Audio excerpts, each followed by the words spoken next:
Welcome back to the SportsMax zone, and international football takes center stage now. Earlier today, Bolivia and Colombia squared off at the Hernando Siles Olympic Stadium in Bolivia, and the first match of round 7 in the South American World Cup qualifiers. We have the highlights.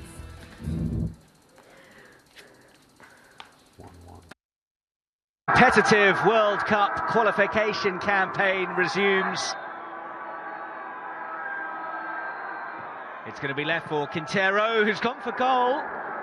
Romeo was there again.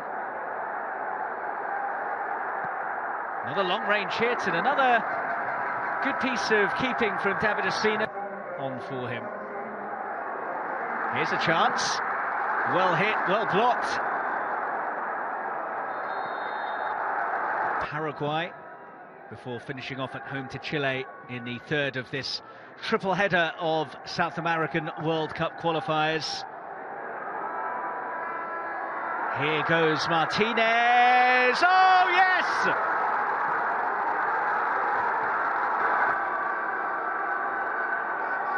Great burst of pace, but the keeper should surely be dealing with that at the near post. Surged through ever so well. Laid off by Asa, and the hit is in! Oh, what a screamer! Pings from distance, has ended up in the net. Absolutely leathered beyond David Ospina. How about that for a hit? Into the 99th minute. Quadrado's corner dealt with, and that is the last action of the game. Of course, a 1-1 draw between Bolivia and Colombia. Meanwhile, in Quito, host Ecuador are taking on Paraguay. They are in second half action and it's 0-0. Here's one of the best chances of the match. They would have put it behind for this corner. Rojas with it. Touch from Silva. And Silva almost beaten, best shot of the night so far. And it came in from Byron Castillo.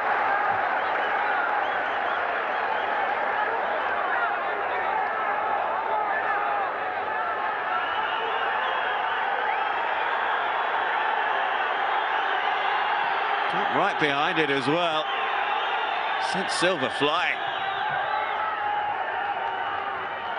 What a dream international debut moment that might have been. Well, they're in the 50th minute and of course still 0-0. Action continues in the South American World Cup qualifiers later tonight.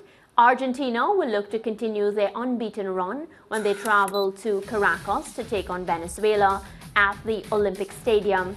Chile at home will hope to become the team to hold Brazil's 6-match winning run. The final fixture of the round will see Peru against Uruguay.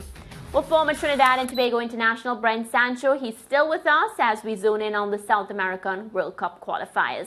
Brent, just checking if you're there.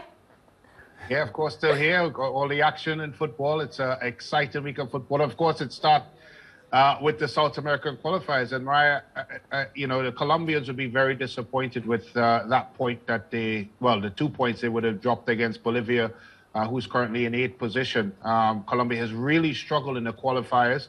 Part of their results was a drubbing by Ecuador.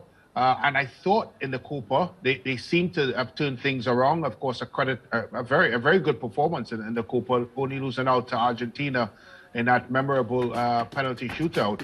But they just can't seem to get it together at the World Cup qualifying stage, and I do fear for them. Today they were awful. I thought they were really awful today, and they just can't seem to put the ball into the back of the net, despite the fact that I think they have some of the better strikers in CONMEBOL. Definitely a bit disappointing for them. And Ecuador, Paraguay, Brent, of course, 0-0. Ecuador, they're third on 9 points, so they would definitely want to get a goal in before the match is over. Yeah, Ecuador has been a mixed bag, Mariah. They've gotten that big result against Colombia, as I mentioned before, and they've gone on to loss to Peru, who is a cellar place team in the CONMEBOL, and they've been inconsistent even when they entered into the Copa as well. So they have to find some form of consistency. Yes, they do look like they have every opportunity to qualify, but they're going to have to put together a string of results, starting with this result today against a Paraguay team that is missing, of course, Almiron in their starting lineup, who, of course, is one of the players that play in the UK and was not able to travel. So it's a big game for Ecuador, and I hope really that they get the result tonight, because they would need to put together a string of results if they are to qualify for Qatar. Definitely. And speaking about tonight, let's start to look ahead. A match that I will be excited to see, Argentina up against Venezuela. The win for Argentina? Yeah, I think so, and especially with the fact that they were able to sneak their players out of England, one of the few teams that was able to do that. A rejuvenated Lionel Messi, of course, who's just signed with PSG. And of course, buoyed by the fact that they just won the Copa America. I think they'll be full of confidence, undefeated so far in the tournament. I expect them to go out. And Venezuela, of course, an ever-improving team, but they just won't have enough quality to even threaten the Argentinians. And I expect Argentina to go on and win that one very comfortably.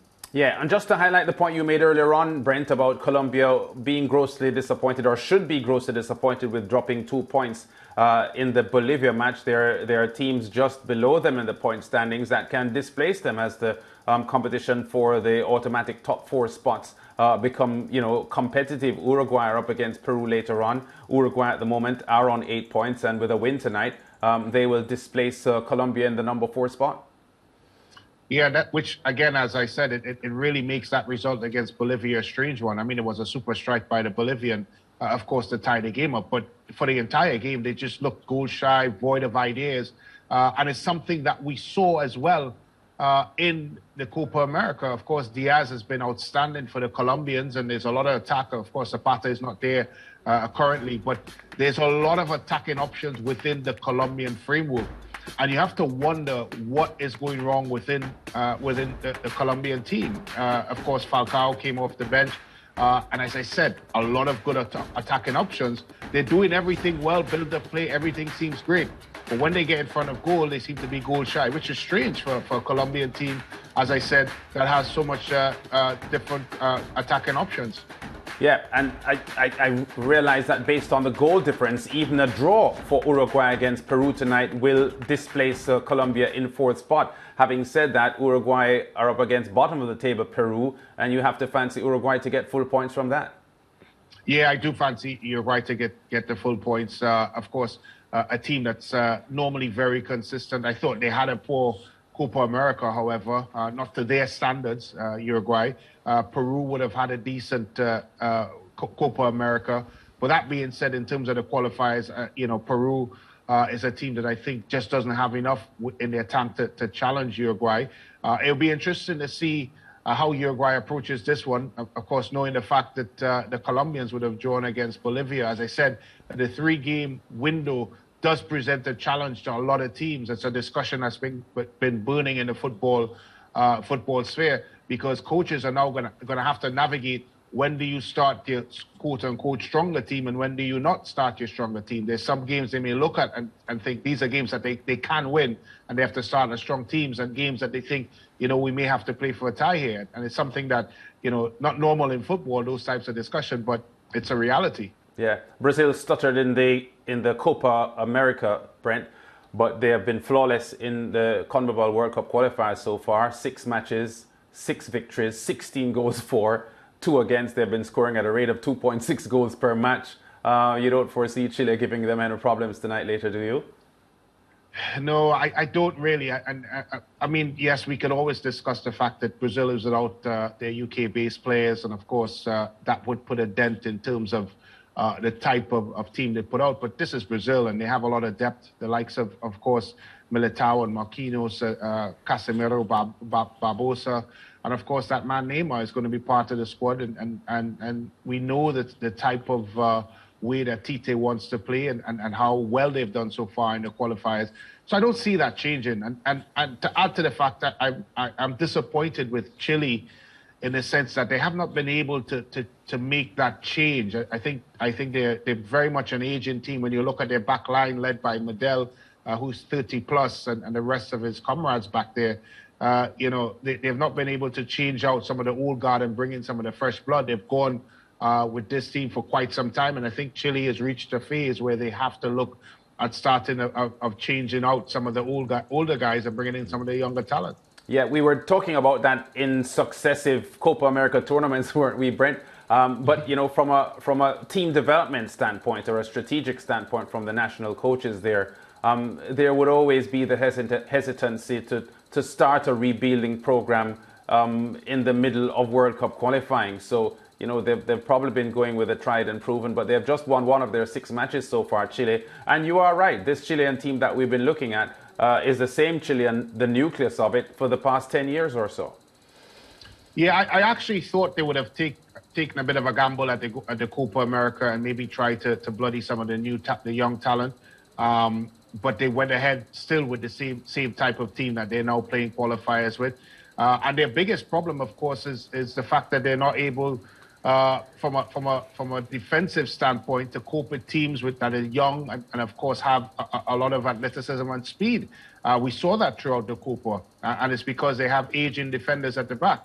Coupled with the fact as well, Lance, that of course Alexis Sanchez is not going to be there for this game. He's still recovering from injury, and you really have to think, where is Chile going to turn to next? Of course, Vargas has been a proven soldier for the Chileans, but I just don't see enough quality in terms of what they can produce right now, this Chile squad.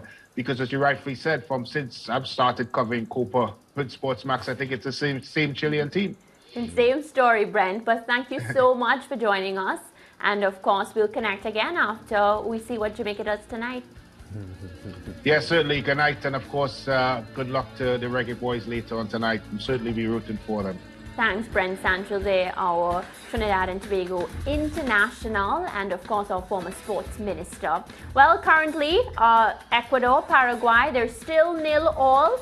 And I'm reminding you to stay with us because we're going to meet Lance at the track now.